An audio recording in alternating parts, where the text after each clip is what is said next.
Hello, hello, hello. This is the African diaspora teacher coming to you straight from the heart of the beast. This is something that I've seen, my folks, in life, right? There's so many signs in life that try to speak to us words of wisdom.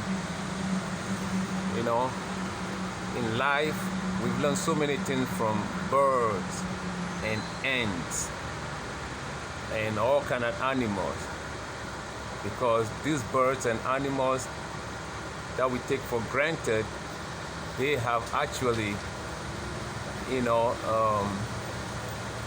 given us so much wisdom, because they have submit to the will of what you call the Most High, or God, or Nyame, or Mau, or Yahweh, or Chineke, or Olura.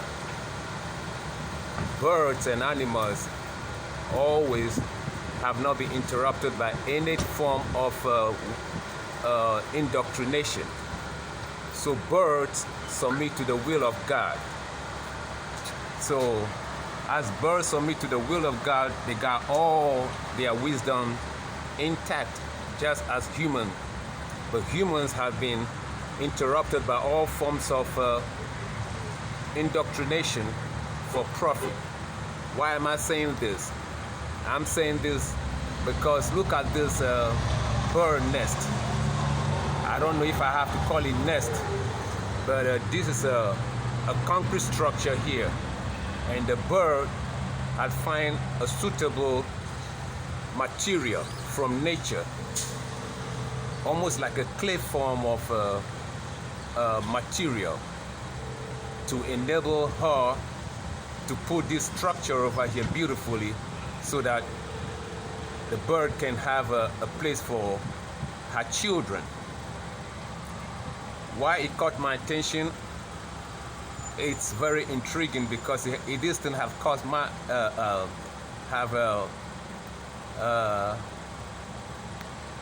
got to my attention, and I said, wow, if birds can do this in nature, that means nobody is interrupting their flow. Everything in nature belongs to them, and they know how to apply it based on environment.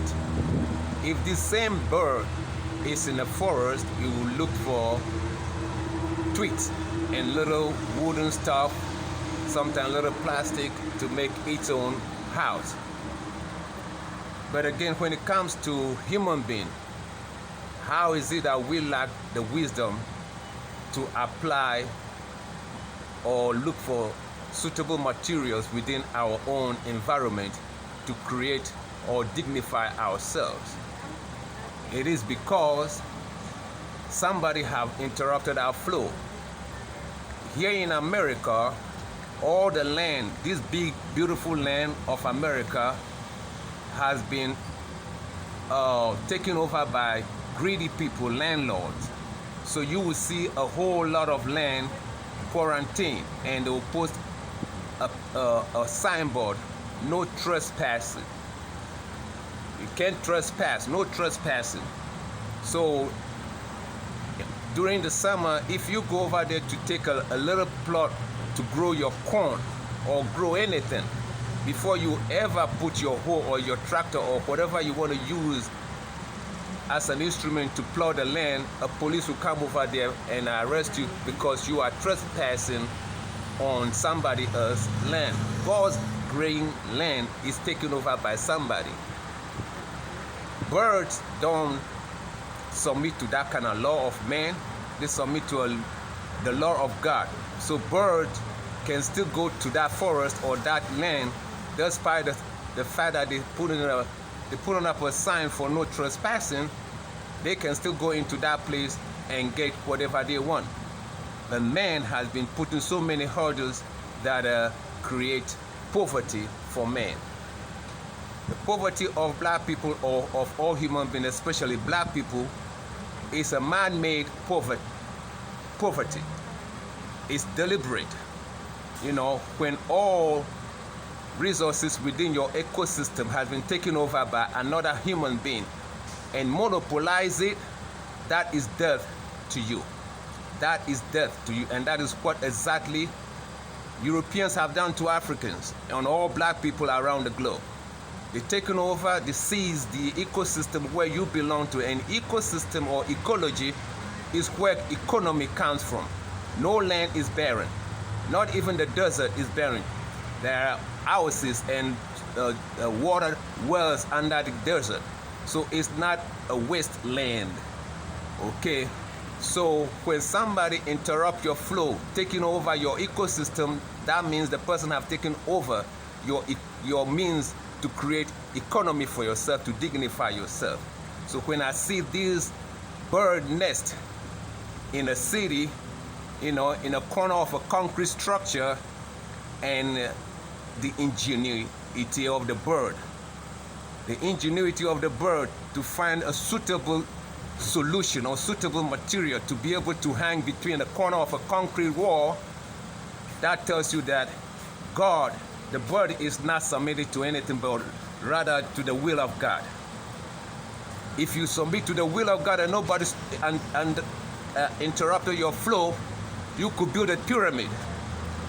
If you submit to the will of God and nobody is interrupting your flow with indoctrination of bad religion, you could do anything in life and dignify yourself. But the moment somebody step up and interrupt your submission to God, the Almighty, the Most High, Mawu Yahweh, Nyame, Oluwa, Chineke, that is the beginning of your predicament on life or on earth. That is your predicament. If somebody have interrupted your flow in life with bad religion, that is your beginning of poverty. Look at this bird and learn from the bird. Look at this bird and learn from the bird. Look how beautiful the bird have constructed its nest with an entrance. How beautiful it is. Who taught the bird to do that? Nobody. No classroom. No Western classroom. It's the brain that God has given the bird. It's the wisdom God has given the bird. The same wisdom God has given man, but man has exchanged his wisdom with another strange human being. And that is the fault of the black man. Go back to your God-given wisdom and wealth will come to you. Your ecology is your economy. Give it up to strange people, the Chinese, the European, the Indians, the Arab, and you will see poverty forever and ever until you come up and take over your ecosystem and your ecology.